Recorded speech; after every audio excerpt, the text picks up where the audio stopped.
A paz do Senhor, tudo bem? Sejam muito bem-vindos. Você está no curso Discipulado 1 e esta é a aula de número 3, Conhecendo a Salvação. O nosso texto bíblico está em Atos dos Apóstolos, capítulo 4, versículo 12, que diz assim: E em nenhum outro há salvação, porque também debaixo do céu nenhum outro nome há, dado entre os homens, pelo qual devamos ser salvos.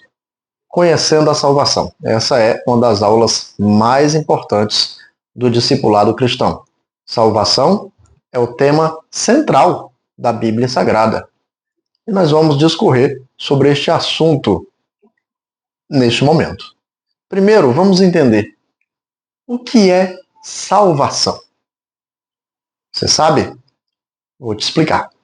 Primeiro ponto. A salvação é um ato soberano de Deus. É isso. Deus, na sua soberania, definiu salvar o homem. Veja o que está escrito em 2 Coríntios, capítulo 5, 18 e 19. E tudo isto provém de Deus, que nos reconciliou consigo mesmo por Jesus Cristo e nos deu o ministério da reconciliação. Isto é, Deus estava em Cristo, reconciliando consigo o mundo, não lhes imputando os seus pecados. Então, é um ato soberano de Deus. Deus definiu assim. Deus definiu que a humanidade precisava ser salva e ele definiu a salvação para a humanidade. Veja o item 2. Leia João, na verdade, capítulo 1, Evangelho de João, capítulo 1, versículo 12. Nós vamos encontrar o texto aqui. Procure na sua Bíblia, enquanto eu procuro na minha. João, capítulo 1, versículo 12. Que diz assim: Mas a todos quanto receberam, deu-lhes o poder de serem feitos filhos de Deus, aos que creem no seu nome. Então a salvação, ela não é um ato humano, ela é um ato soberano de Deus. Essa é a primeira coisa que você precisa entender. A segunda coisa que você precisa entender sobre o que é salvação é um ato da infinita misericórdia de Deus. Se você parar para analisar, o maior ofendido no Jardim do Éden, que é o local onde a raça humana caiu através de Adão e Eva, o maior ofendido foi a pessoa de Deus. Porque Adão e Eva desobedeceram a Deus, dando ouvidos à voz do inimigo através da serpente. Deus, então, poderia muito bem dar as costas para a sua criação. Ele foi o maior ofendido. Mas Deus, ele também é amor e misericórdia. Então a salvação é um ato de misericórdia da parte de Deus. Acontece que nós, humanos, nós não temos meios para se salvar. As boas obras, elas não pagam pelo preço do pecado. Os sacrifícios, eles não pagam pelo preço do pecado. Então, Deus, vendo que a humanidade não teria condições de se auto-justificar, de salvar-se a si mesmo, em um ato misericordioso, promoveu o grande plano de salvação. O plano que passa por Cristo Jesus, o nosso Redentor. Veja o que diz em Efésios, Novo Testamento. Efésios, capítulo 2. Efésios fica depois de Gálatas.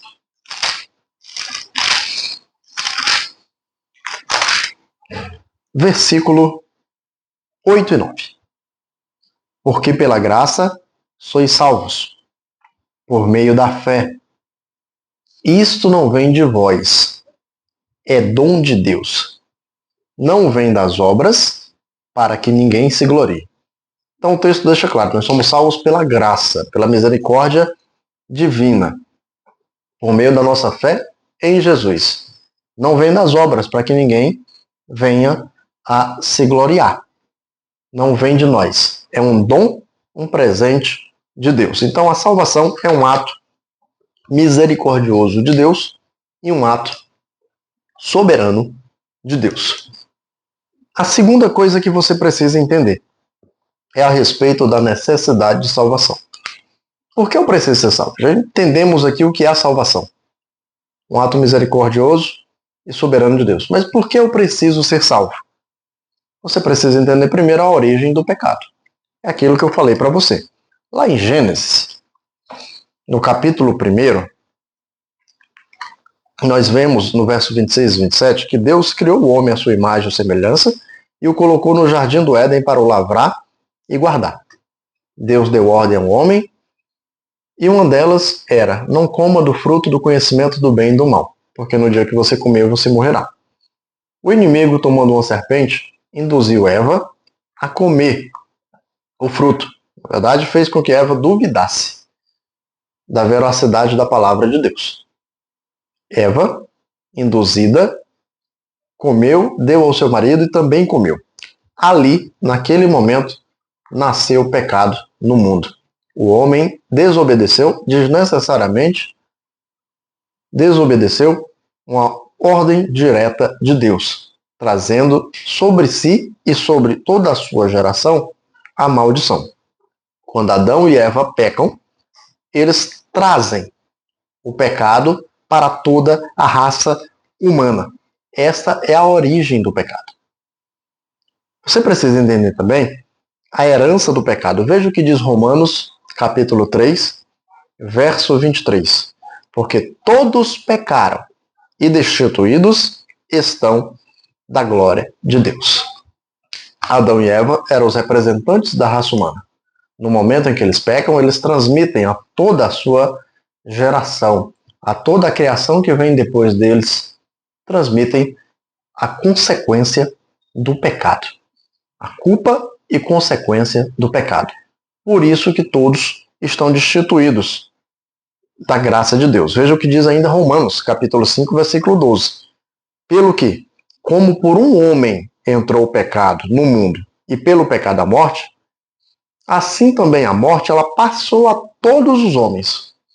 Por isso que todos pecaram.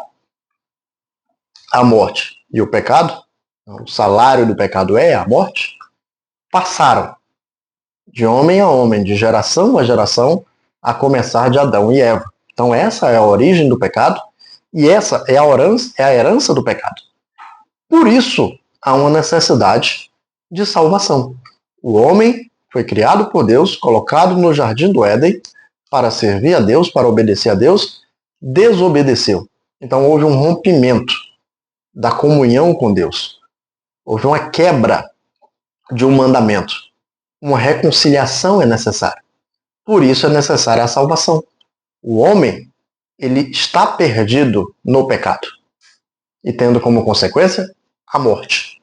Daí nasce a necessidade da salvação. Daí porque você precisa entender e conhecer a salvação. Veja, Deus foi o maior ofendido. E ainda assim nós já vimos aqui que num ato soberano e misericordioso, ele proveu a salvação. Ele deu vida ao homem, o homem desobedeceu, e ele provém a salvação, dando um convite ao homem para a reconciliação através da pessoa de Jesus. O pecado, ele traz efeitos, consequências. A autojustificação. Adão e Eva tentaram se justificar ali no jardim. O medo. Quando Deus apareceu no jardim do Éden, capítulo 3, eles se esconderam, porque perceberam que estavam nus, perceberam que estavam errados e não tiveram coragem de encarar Deus. A maldição. Tanto os homens como a terra, o planeta, os animais tiveram a herança da maldição do pecado. A morte, o salário do pecado é a morte. A morte entrou na terra através e a partir do pecado de Adão e Eva. A expulsão do Éden, eles foram expulsos ali do local onde estavam. A violência e o homicídio que você tem hoje, logo após isso, Caim mata Abel e a violência vai progredindo na raça humana até os dias de hoje. Você vê como o mundo é violento. Isso é consequência direta do pecado, da maldade no coração do homem, a corrupção geral do gênero humano, as enfermidades, os males, as pestes, as doenças, tudo isso vem do pecado original, tudo isso é efeito do pecado.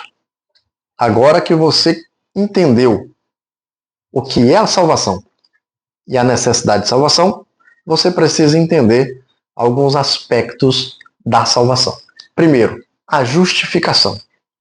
Lá em Jó, capítulo 9, versículo 2, diz: Como se justificará o homem para com Deus? Veja, o homem está morto em seus delitos. Ele não tem como se justificar.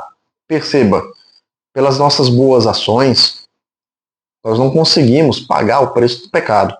Pelos sacrifícios, nós não conseguimos pagar o preço do pecado. A justificação, a justiça, ela vem mediante a graça divina. Veja o que diz Romanos, no capítulo 5, no verso 17 ao 19. Romanos é Novo Testamento, após Atos dos Apóstolos. Capítulo 5.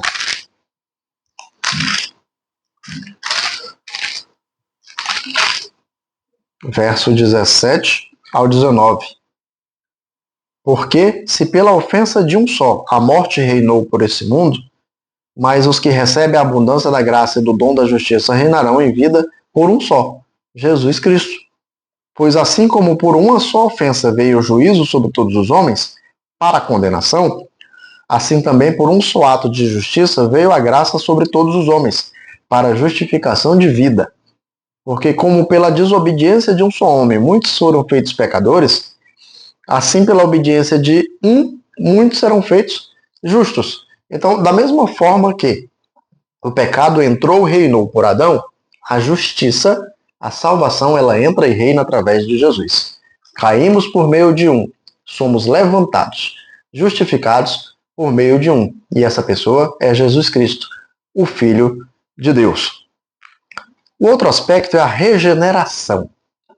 Além de justificação, regeneração. Trata-se de uma mudança de condição. Antes, no pecado, o homem era inimigo de Deus, servo do inimigo das nossas almas. Agora, ele está regenerado. Ele produz frutos dignos de arrependimento. Ele é um novo homem, ela é uma nova mulher. Ele é diferente. Isso é a regeneração. Houve uma mudança de vida. Muitas pessoas mudam de vida depois que conhecem e entregam as suas vidas a Jesus. E o terceiro aspecto é a santificação. A santificação ela tem 2 pontos. Ela é momentânea, no momento em que você aceita Jesus, você passa a ser visto por Deus como santo, e ela é também num aspecto duradouro, progressivo. Você vai se santificando a cada dia que passa. Você tem 3 inimigos: o diabo, o mundo e a carne. Você precisa vencer esses inimigos. Como se vence o inimigo das nossas almas? Jesus, ele deu a dica lá em Mateus capítulo 4, na tentação no deserto. O inimigo tentou, e sempre que o tentou, Jesus disse: está escrito, assim está escrito na palavra. O inimigo se vence conhecendo a palavra de Deus. Como se vence o mundo? Está escrito lá em 1 João 5, 4 e verso 5. A vitória que vence o mundo é a nossa fé. Você tendo uma fé não fingida, você vence o mundo. E como se vence a carne? Romanos, capítulo 8, versículo 5 a 8, nos diz: porque os que são segundo a carne inclinam-se para as coisas da carne, mas os que são segundo o Espírito, para as coisas do Espírito. Porque a inclinação da carne é morte, mas a inclinação do Espírito é vida e paz. Porquanto a inclinação da carne é inimizade contra Deus, pois não é sujeita à lei de Deus, nem em verdade o pode ser. Porque os que estão na carne não podem agradar a Deus. Então você vence a carne aproximando-se do Espírito. Na leitura da palavra, frequentando os cultos, nas suas orações a Deus. Chegai-vos a Deus, e ele se chegará a vós. Resistir ao diabo, e ele fugirá de vós. tudo isso produz em você santificação, que é um aspecto da salvação. Pegou nota? Eu quero passar contigo algumas perguntas e você vai responder nos comentários. Essas perguntas você viu no decorrer da aula. Se alguma delas você não lembra, volta o vídeo ao início e você vai ver que ela está inserida. Conforme Romanos capítulo 3, versículo 23. Por que a salvação é necessária? Você pode abrir a Bíblia aí na sua casa, Romanos 3, 23, e leia. Tem um entendimento. Por que a salvação é necessária? Segunda pergunta. Através de quem o pecado entrou no mundo? Terceira pergunta. Qual a principal consequência do pecado? Quarta pergunta. Quem pode salvar o homem da condenação eterna? Quinta pergunta. Conforme Efésios capítulo 2, versículo 8 e 9, como se pode obter a salvação? Abra sua Bíblia em Efésios 2, 8 e 9 e veja o que está escrito e responde aí nos comentários. Estas são as 5 perguntas que eu deixo para ti. Agora, se você chegou até esse vídeo, está me escutando até este momento, e você ainda não entregou a sua vida a Jesus, se você reconhece que está em débito com Deus, que é um pecador, e você entendeu a necessidade de salvação, eu tenho um convite para te fazer. Vamos orar? Eu vou fazer uma oração pausadamente e você vai orar junto comigo, repetindo aquilo que eu falar. Combinado? Amado Deus, confesso que sou pecador e preciso do teu perdão. Eu creio que Jesus Cristo ressuscitou dentre os mortos. De coração, eu creio para a justiça e com a minha boca eu confesso para a minha salvação. Eu te convido, Jesus, para que entres no meu coração e sejas, a partir de agora, o Senhor e Salvador da minha vida. Escreve o meu nome no livro da vida e me batiza com o teu Espírito Santo. Amém. Você fez essa oração juntamente comigo? Você está entregando a sua vida a Jesus e a partir desse momento tudo será diferente na sua vida. Que Deus em Cristo te abençoe e a sua família.